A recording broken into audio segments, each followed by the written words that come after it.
San Francisco Giants get Robbie Ray in the deal for Mitch Haniger and Anthony DeSclafani. So Robbie Ray, we know, went under Tommy John surgery last season, and he's going to be out for at least half the year after the All-Star break for the San Francisco Giant team. But this Giant team, they wanted the top of the rotation type of player, and obviously Robbie Ray's got a Cy Young under his belt, and one of the bigger offseason signings a few seasons ago. So in terms of fantasy baseball, he's a guy you're going to take in the later rounds.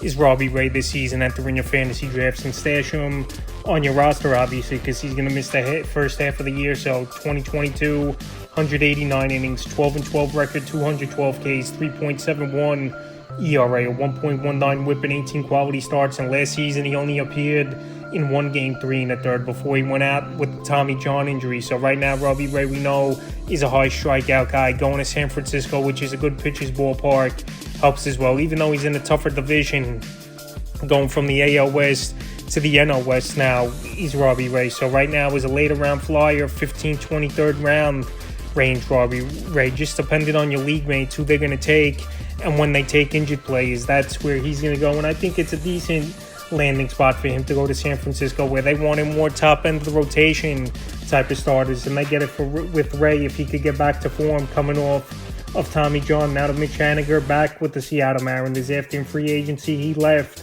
and went to the San Francisco Giants. He's really playing a big part of his struggles the last few seasons. So last season, only 211 at-bats, 6 home runs, 28 RBIs, 27 runs scored, a stolen base, a 209 average, and a 266 on base. So in terms of fantasy baseball, late round flyer as well for Mitch Haniger. He's a guy who could be a bounce back candidate this season, going back to his former team, where he success obviously with the Seattle Mariners, where he had a season over 30 home runs, and he was always a 20-25 home run guy as if he was healthy for that Mariner team as Haniger. So as a late round flyer, I would take Haniger, Joe Pop, and a guy could drive in runs obviously for the Seattle Mariner team. Now to DeSclafani, I guess he's going to have an opportunity to win the 5th spot here, him or Brian Wu, most likely for this Seattle Mariner team, where he's going to be a player that's going to be a swingman, a spot starter, or use him in the bullpen at times. So last season was a down year for DeSclafani, 4-8 record, 99 2/3, 79 Ks, a 4.88